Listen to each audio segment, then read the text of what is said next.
Bien, mesdames et messieurs, bonsoir. Nous allons donc prendre la suite de notre étude sur les lois de la cuisson du Bichoub et Shabbat. Comme vous savez, il est interdit bien sûr de cuire pendant Shabbat, mais on a dit qu'il y a une différence entre allumer et cuire. On a déjà parlé de cela. Nous sommes au point numéro 6, la cuisson d'un aliment qui est déjà cuit au four ou d'un aliment qui est grillé. À savoir que pour un séfarade, il y a lieu de permettre de déposer un aliment cuit au four, tel que par exemple du pain ou du gâteau, sur une source de chaleur pendant Shabbat.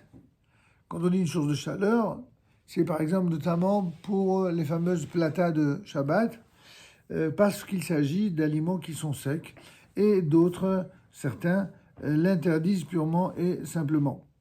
C'est le cas du Ben Ishraï, du Or Letzion, etc. Par exemple, il est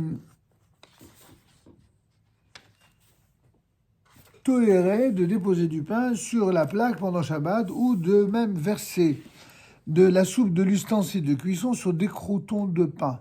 Pourtant, les croûtons de pain, l'effet de la soupe brûlante, ça pourrait avoir un effet cuisant.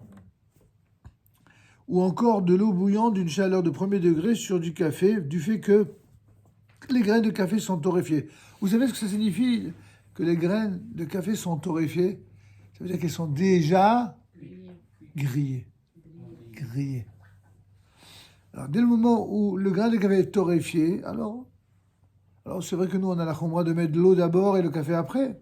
Mais d'après ce qu'il dit même, il n'y aura pas de problème. Néanmoins, celui qui se montre rigoureux sera digne de louange. C'est ce que nous faisons. Nous, on a l'habitude de mettre l'eau bouillante d'abord et après le café. C'est le seul. La coutume pour les communautés ashkénazes est de se montrer plus rigoureux et d'interdire a priori de déposer du pain, même dans un ustensile de chaleur de second degré.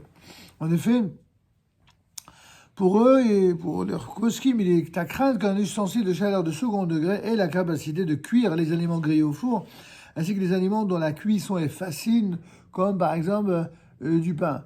Regardez, prenez du pain, mettez sur une plata. Vous pensez bien que si vous mettez du pain qui est tout blanc, en tout cas qui n'est pas très cuit, vous savez, et vous le mettez à même la plata, mais au bout de très peu de temps, ça va cramer, ça va devenir noir.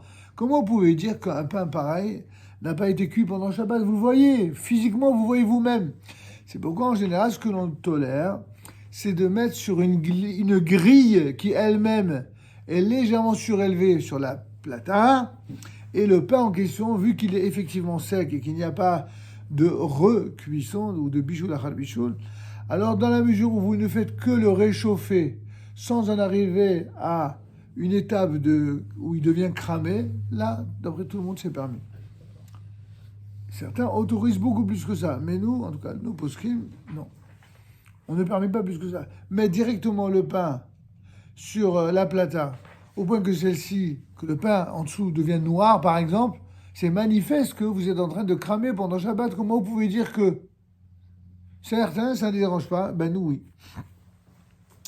Et donc, alors lui, c'est ce qu'il dit, notamment le pain dans la constitution plus tendre permet une cuisson même à une faible chaleur. De plus, il est difficile de définir avec exactitude les sortes d'aliments considérés comme tendres. Selon cette opinion, il y a lieu d'interdire de déposer toutes sortes d'aliments dans une ustensile de chaleur de second degré.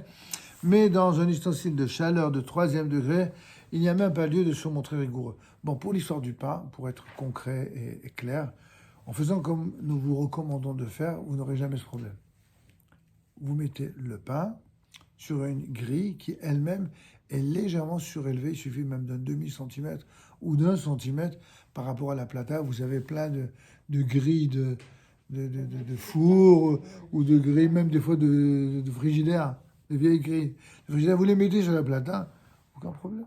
Franchement, aucun problème. Pour le pain, pour les choses qui sont sèches, pour les rôtis sans jus, etc. Il n'y a vraiment aucun problème. Juste pour lui redonner un coup de chaleur. Mais il ne faut pas le laisser 3 heures au point qu'il crame. Sinon, manifestement, on voit bien qu'il y a un problème.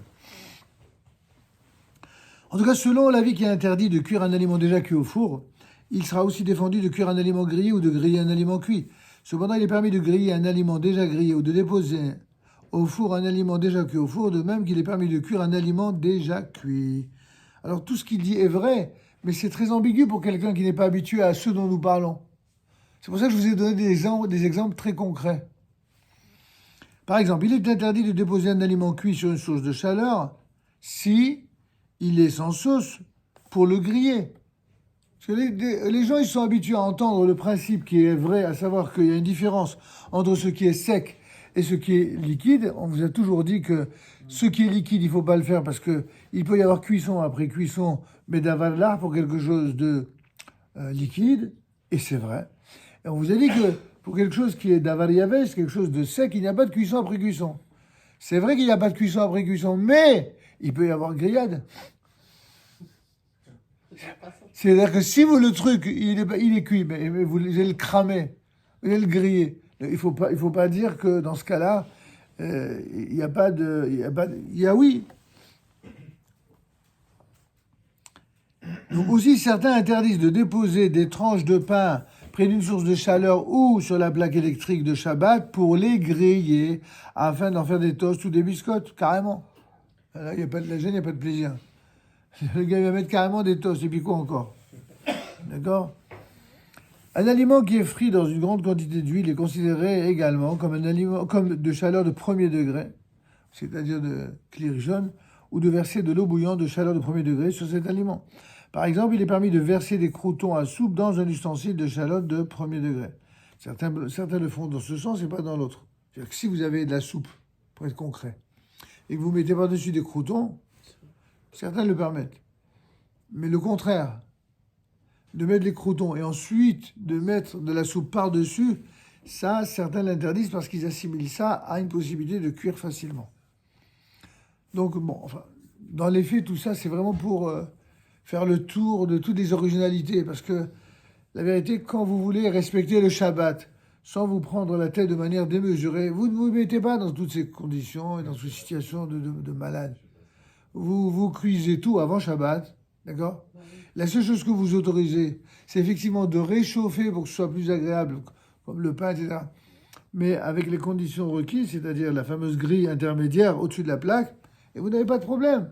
Et tout le reste, évitez de vous mettre dans une situation où vous risqueriez vraiment de cramer, et là vous transgressez. C'est évident que si votre pain, je le répète, il est tout blanc et que tout d'un coup vous le mettez comme ça, vous mettez 5 minutes, 10 minutes, un quart d'heure, tout d'un coup vous sentez la fumée qui sort et le truc il devient noir, ne me dites pas que vous n'avez pas cramé pendant Shabbat, mais venez que oui.